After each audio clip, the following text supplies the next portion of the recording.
Ladies, gentlemen, boys and girls, welcome back to the channel. It is your boy Zal here, and we're back again with another reaction video for you. Now, you remember a couple of years ago, it may even be last year, I feel like it was a little while ago, we obviously reacted to Unreal Engine something or other. I don't remember, but obviously I'm a little bit late to the party, as always. As always. Why change? Anyway, we are looking today at the Unreal Engine 5.2 next-gen graphics tech demo. Which is the one with the most views, 2.7 million on IGN's side of it, and then I think they've released like little trailers for games which have a lot less in terms of viewage, which means people either just don't give a fuck or, you know, it just, yeah. I definitely want to have a look at the next gen graphics tech demo, and then probably the real-time facial model animation demo, because those are the meat of it, right? The meat of Unreal Engine. I've seen snippets, like little 30-second bits of video on TikTok, but not much else. I might just have a look at the Fortnite graphics update as well. I don't personally play Fortnite, but it would be cool, knowing the art style that Fortnite go for, it would be cool to see what that looks like in Unreal Engine 5.2, right? Okay, let's get straight into it though. Let's get into Unreal Engine 5.2 Next Gen Graphics Tech Demo. As I say, I haven't seen it, so I'm very excited to see it. Hopefully it's going to be pretty good. I assume everything we're going to see is game footage, but let's go. Alright, so last year, we added several new features to the engine to support foliage rendering. I always love seeing foliage. Used those features to ship Battle Royale Chapter 4. I know that sounds weird, but you can really tell Jacob over there and the team at Quixel were experimenting with what's how realistic it looks just straight off the bat. As well as testing out great. the latest This is what you want, that right? we've been building for Unreal Engine. So, Jacob's here with us today in the Unreal Editor. Let's explore the environment. Look at the shadows as well, like the lighting. And what better way to off-road than in a Rivian R1T? Okay. Is that an electric car? Uses Unreal to power their instrument cluster, including 3D visualization of their vehicles. So we worked with them to bring the R1T to life in this experience.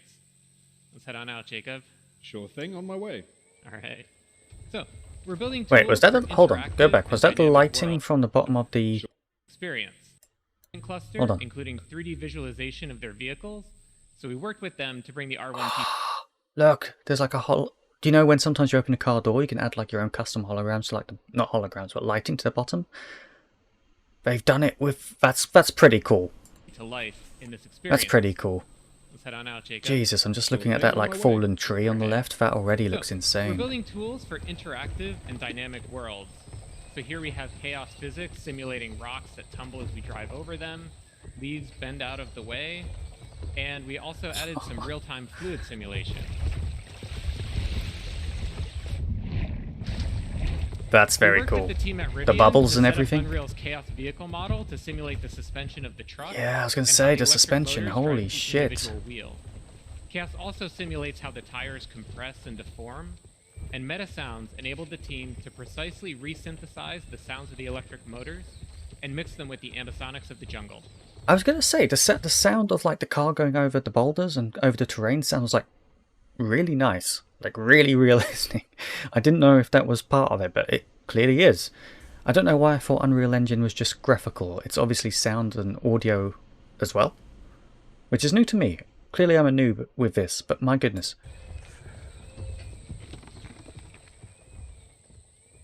So Rivian provided us with a highly detailed model of the truck, about 71 million polygons that were able to render in real time thanks to Nanite. Now, the Rivian not only looks incredibly realistic because of Lumen and Nanite, but also its materials. And today, we're introducing Substrate, our new material framework. Okay. We're clapping at that. Do we know what that is? And to better demonstrate it, let's swap the paint out for Opal. Now, of course, you can't order a Rivian with Opal body panels, but Opal was the internal code name for this project. And also a really great the dirt on the windscreen. Oh my. The base layer models the iridescence, refraction, and reflections that occur inside of an opal. And on top of that is a layer representing the polished surface and how light is absorbed as it travels through that clear layer of varying depths. Now how crazy that is. We can add back on the dust and dirt layers. And notice how the reflection changes when interacting with the dust layer. and that there are no artifacts along the transition from dirt to dust to opal. So Substrate is more I'm expressive, already enabling artists to create materials like this with different very shading models impressed. and compose and layer those materials as they see fit. All right, let's head on out, Jacob. On my The way. tire compression as well against a In rock terms of there. performance, Substrate materials that are similar to the current Unreal Engine shading model cost about the same. But now, artists have the freedom to author more complex materials That's with interesting. extremely detailed use cases. They didn't drive with it. Why not? It would be nice to see how it like went with the shadows and everything, but they've changed it back to the other color. That's interesting. I wonder why that is. Still very cool. Like in cinematics and in film. So we're going to drive under this fallen tree here, and everything that you've seen up to this point was painstakingly hand-built by the environment team at Quixel. Everything since that fallen For a tree demo. has been built using our brand new experimental suite of procedural content generation tools. Entirely an engine that are flexible, deterministic, and artist-driven. Our guiding principle in building these systems was to empower artists to make tools for artists. This is procedural? So Jacob's going to go ahead and add a procedural assembly to the world. And the cool thing is that it communicates. What? Yeah. Pretty cool.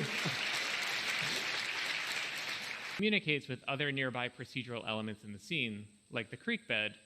So let's say a designer comes by, wants to direct the player to drive to the left. Jacob can simply move the assembly to the right, and everything updates to accommodate that change. Game design is iterative, so let's say the designer comes back, wants to give the player the choice of going left or right again. Jacob can simply move the assembly back over. Now, the artist who created this assembly also added some additional handles that Jacob can use to art direct where rock slides occur. Allows him to customize the piece a little bit more, make it a little easier for the Rivian to drive by. So we started by handcrafting that original part of the level to set the visuals and art direction for the entire piece, and then built out procedural tools that allowed the team to create a much larger play space much more quickly. Now let's see how we can use these procedural tools to make larger sweeping changes to the environment. So Jacob, let's start by removing some of the trees in this area. Absolutely, that's easy enough actually. All right, a little too much. Let's add some trees back in. Okay. And let's also add in some cliff formations, give it a little bit more variability. So the procedural systems are all deterministic, as Jacob is experimenting with different sets of input parameters. Once This he finds a is set that he likes, insane. he can always go back to it and get out exactly the same results. And the procedural This is systems aren't exciting just as placing well, trees and like rocks, really but exciting. also fog cards, bugs, birds, everything that's needed to bring this environment to life. And everything that you've seen here works at scale. This environment is 4 kilometers by 4 kilometers. If we hide all of the procedural elements, we can see that original hand-built area about 200 meters by 200 meters. We believe that there will always be the need for hand-building environments, so we design these procedural systems to be tools for artists that work in concert with hand-built content. Both Substrate and the new procedural tools will be available in experimental form in 5.2. And everything you've seen here is running in the Unreal Editor in real time on a developer machine with an Intel 13900K CPU and NVIDIA RTX 4090 GPU.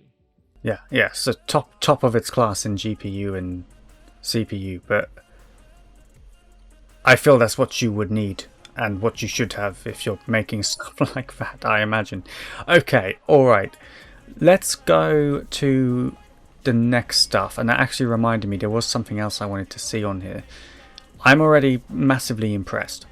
Like, massively. Wow, okay. Like, wasn't expecting that. That's pretty crazy. Okay, so I do want to see the Fortnite graphics update tech demo. As I say, I don't play Fortnite, but as I say, and I'm going to stop saying as I say, but I feel like you can get more of a better idea of how this is going to work going against, like, what we're used to seeing in Fortnite graphically to what it could be. Do you know what I mean? Never seen before. Never seen We before. upgraded with broad strokes using Lumen, Nanite, and other UE5 tech. So this is We what it worked looks directly like with the currently, engine team right? To improve these features and ensure they scaled on all platforms. Which is fine. It's good. Like, First up was lighting. Now, our options in the past to improve Like lighting Overwatch have has a been similar somewhat limited graphical because look Fortnite to is it. a really dynamic game. Big lighting just doesn't work because the moment a player destroys a wall, light maps are invalidated. So we were really excited to give Lumen a shot. Okay. It updates global illumination in real time as the environment changes. Early That's in cool. Chapter 4 development, we captured a video of Lumen enabled in a Fortnite test build. And the player in the video destroyed a wall, and light just came flooding into the room. And honestly, it was pretty stunning. It brought new life to the environment, and the realistic bounce light worked great with Fortnite's vibrant style. Nice. While initial results were exciting, nothing is that easy in game dev. And as we discovered, real-world lighting can I'm create so real-world impressed. problems. Like, this is nuts. This is honestly... Playtests revealed areas of the map, like attics and basements, that had no windows and were just too dark for gameplay. And it was also the first time we were using auto exposure, and it was causing bloomed out areas when players were in dark interiors looking outside. Ah, yes, I see. We solved these issues using UE5 features like local exposure and some art directable controls within Lumen that enabled us to provide a final image much better for gameplay.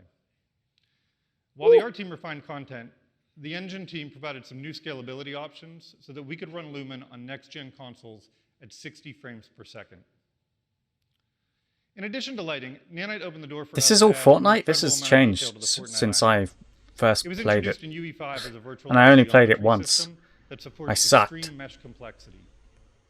So we spent some time experimenting, looking for a good balance between stylized art direction and detail, so we could increase visual quality, but still maintain Fortnite's iconic style. Mm. Now that artists weren't limited by triangle counts, we scaled our content pipelines to support Nanite on high-end hardware. Tech artists modeled new vegetation assets, and the art team created some high-detailed props and some amazing hero assets. But this still left us with a large building library that needed a visual upgrade. We resolved this using an offline process that took displacement maps from our materials and created high-resolution nanite meshes. Jesus. See, I don't even know to see these classic Fortnite materials like how brick, stone, and wood people get a start with this high-resolution and how they facelift do and it. pop off their surfaces. I know a lot of it is like drag and drop, Now, past but Nanite demos that's have what relied Unreal on Engine is, static right? The art editor and surfaces stuff like that. It's just But Fortnite's not an animated easy, world. but it's Trees blow in the wind, workable. and buildings wobble when You don't moved. have to be an So we worked with the Nanite huge, team, you know, and they years of extended the experience material game pipeline developer to in order include to do masked it, which and is really, really animated cool, materials right? on Nanite geometry. Allows anybody to be creative, which I'm all for. Giving Now that everybody an Fortnite is opportunity, like constantly that's really evolving, cool. with major changes each season and complete reboots when chapters launch. So it's essential that we evolve our workflows too. During Chapter 4 development, we started utilizing 2 new UE5 features that changed how we build levels: World Partition and 1 file per actor. World Partition automates the level streaming, and it allowed us to work in one large level. We use level instance actors to group content logically, like a building and all of its props. 1 file per actor ensured our large dev team could work in this space without source control conflicts. Wow. Now, these features hadn't yet been put to their paces by a large dev team, so there were some early bumps in the road. But RLDs were in daily communication with the engine team, and we saw consistent improvements. Not long into It's production, just we were something developing else, isn't it? Fortnite My in a camera's much way more off. collaborative I environment. mean, Our goal there for it is. Chapter 4 Kind of maybe, was to deliver yeah, an okay. awesome experience to our players. But we also hope by using and improving the Okay, that engine's wasn't features, as exciting as I thought it would be. Counter-Strike official response smokes trailer? I'll take a look at that, hell yeah. In a Counter-Strike match, information can mean the difference between success or failure. As a result, smoke grenades have become a cornerstone of team tactics. Yes. With Counter-Strike 2's new game engine, we've evolved smokes and made them dynamic. Smoke grenades Okay. now create volumetric 3D objects that live in the world. Now, not only do all players see the same smoke regardless of position, but the Okay. smoke can interact with the environment in interesting ways. It reacts to lighting, grows to fill spaces naturally. The shape of the smoke cloud can be pushed and carved by bullets and grenades. In Counter-Strike 2, smoke grenades provide even more tactical opportunities. They're just going to look and play better.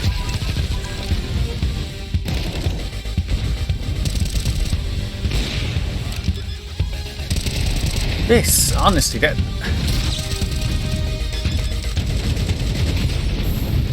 The game even looked way better than how I remember playing it. And I haven't played Counter-Strike 2 in a long fucking time.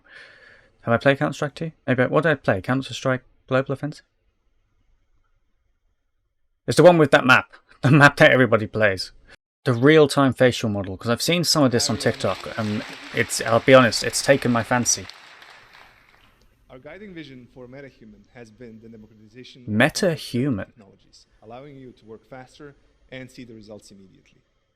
A character is only truly believable if its motion fidelity matches its visual fidelity, but animating at this level is a hard task for even the most skilled studios. Yeah, I bet. Some of our best work leveraged 4D capture, but this took specialized hardware and weeks or even months of processing time. While Metahuman Creator gave you the ability to generate high-quality characters, animating them still wasn't as easy. This is why I'm very excited to announce a new capability to the Metahuman product, Metahuman Animator. Okay. Metahuman Animator contains the essence of our 4D pipeline. Lay it on me. but I'm optimized ready. To run on a single machine. I It want is to be able impressed. use iPhone, as well as stereo professional systems. And today, we're going to demonstrate how it works. iPhone. For this, we're going to need Mel, our technician John Cook, and just a phone. Just a phone? Mel, can you take your position, please? Doesn't look like just a phone to me. That Mel, looks when like you're a ready. pretty crazy tech. What is that? Okay. Okay. I assume that's lighting and the phone, is it? I need performance capture to work like a mirror. I need it to capture whether I'm acting scared or angry. And sometimes, all I need is a look. Cut. Thanks, Mel. That was great. Yeah, you're welcome. Okay, Okay. that's cool. Our technician John is I think. currently pulling Mel's performance. I mean, what's his cool? phone She on made some his machine, faces. Where everything will be processed locally. Jesus. We have updated our live link face It's mobile that app fast? to capture all data at the best resolution possible with the device. Now, let's be honest. They're going to be using the best tech they can get their hands on for the tech demo, right? They're going to be using the most up-to-date. I wouldn't be surprised if he's got like 85 480 Ti graphics cards behind there to make sure that this looks as quick as it possibly can be. I don't think we're all going to have this. Maybe. But, I mean, they're using a phone. They're using just an iPhone camera. Metahuman Animator uses video and depth data to convert this data into high-fidelity performance animation, and it can even use audio to produce convincing tongue animation. Okay, John that's is cool. quickly scrubbing through the take to pick the section that he wants to process. John, are we all good with the data? Awesome. John's definitely So from practiced now this on, 85,000 it's just a times. single button click to kick off the processing, which for a performance of this length will take less than a minute to convert into animation. Really? So, Mel, well, Less than a let me show minute. you something else. Oh, is that me? Yeah. Like, if so that's what we right, refer to as your That's Metahuman. crazy. Cool. And this is generated by the capture we made earlier. But I think Yeah, we're so still limited on our for only own 3 devices, frames of video no? and depth Surely. data, we can Am I generate a wrong? rig that predicts all of your facial expressions in just a couple of minutes. Wow. And do you only need to do this once for each actor? Yes, I mean, that's he's right. really Calibrate hitting the home with the solver couple to of your minute face stuff. so that we can produce the performance in a way that faithfully reproduces your original performance. So maybe. So let's check back on the processing. I have no Today experience with is it, so under who the am I to say CPU anything? But delivered from AMD. Metahuman Animator uses a custom epic facial solver and landmark detector. We can interactively look at the animation while it's being solved and compare it to your original performance. So it looks like it's almost finished. that's After pretty this, on it's point gonna as go on the well. glass, Holy and shit. the curve's more Like, that's stable, pretty accurate. which is really quick. It's very accurate. And from here on, we just need to export the animation. This takes only a few seconds. Few seconds! And then John needs to drop it in the level. and John, then what audio so that we can see the results. wizardry is this, John? Mel's Metahuman should now be ready in the level. Mel, you excited to see the results? Yeah, can't wait to see it. I need performance capture to work like a mirror. I need it to capture whether I'm acting scared or angry. And sometimes, all I need is a look.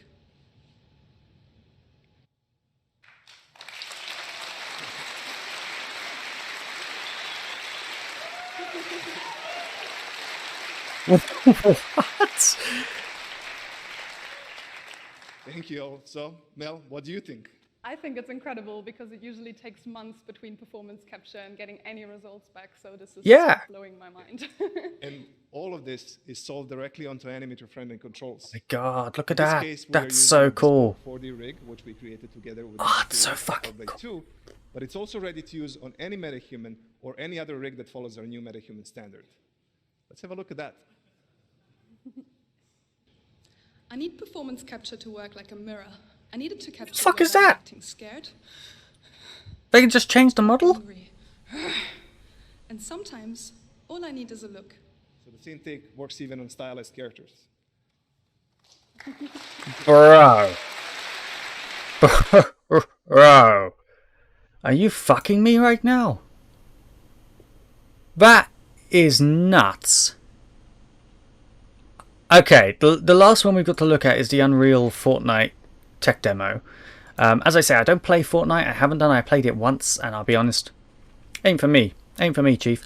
But I'll be interested to see the graphical ability of it. So, let's have a look.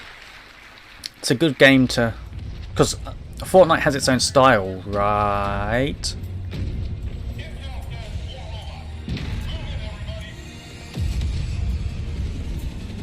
This isn't Fortnite.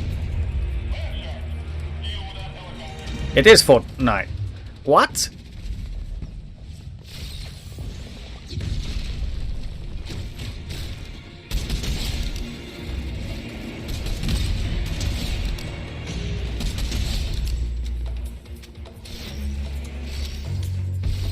What the hell is happening?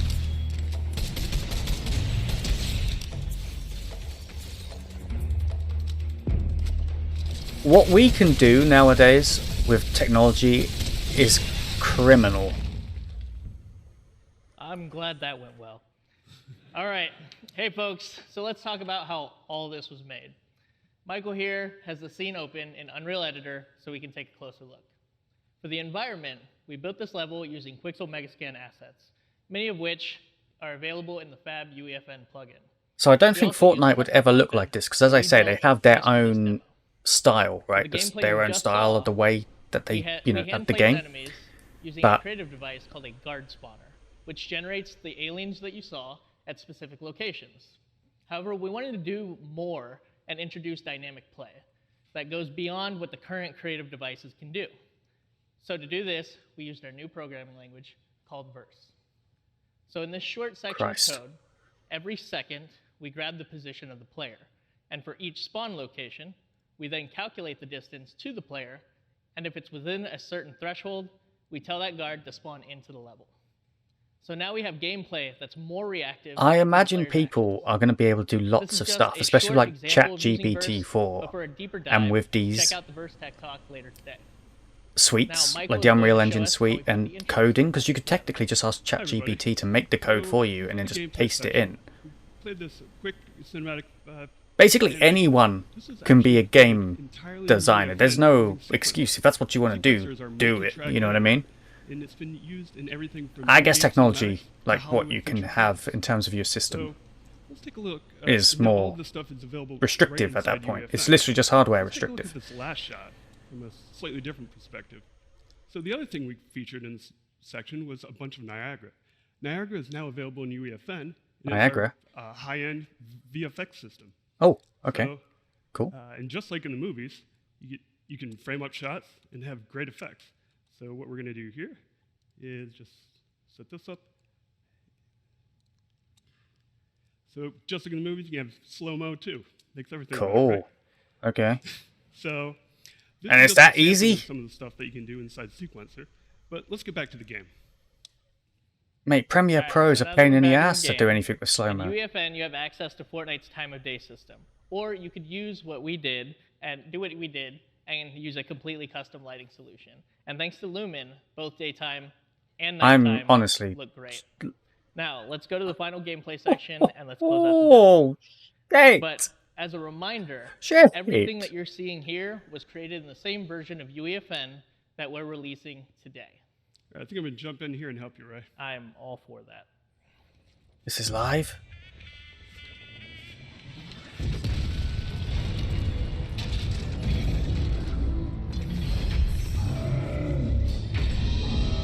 No, this is insane.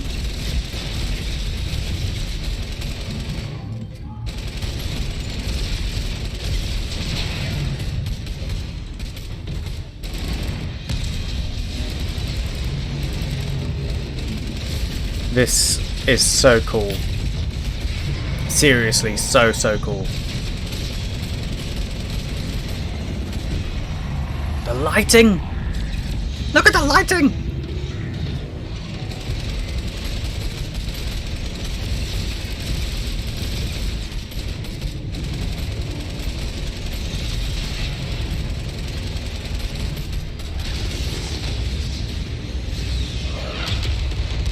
Bro.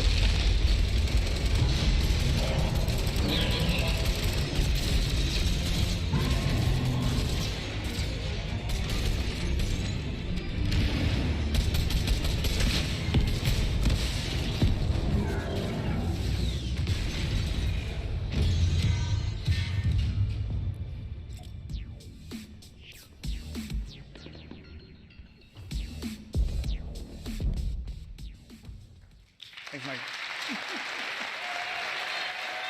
Okay, guys, that is some of the Unreal Engine 5.2 tech demo and the Unreal Editor for Fortnite, which is obviously coming, as well as Metahuman that they're bringing in. I mean, fuck. I'm blown away. I am. I'm genuinely blown away at what we can do now with technology and what we can actually use this for. And the fact that a lot of these processes are taking a matter of minutes, if not seconds, to do is crazy. I still stand by, I think, you know, the general public are going to be restricted with hardware at this point, getting their hands on the hardware or even the requirements of what this needs. But just goes to show, it looks insane given you have all of that, right? I don't know what technology they're using in the background. Probably the top tier gear, right?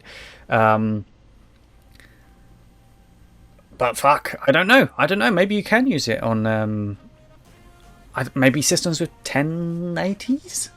Maybe? Actually, I don't know because of ray tracing. Maybe 280. I don't know. I don't know the hardware spec of it all. But what I've seen looks pretty filthy. Thank you so much for watching. I'm going to see you very, very soon. I'm blown away. I'm lost for words. Like all of that, the Opal demo as well on that vehicle, and the procedural generated around the hand-built stuff is just it's nuts to me. The smoke in fucking Counter-Strike, like, fuck, right? Okay, listen, we're done. I'm going to see you very, very soon. Appreciate every single one of you. Take care. Bye-bye.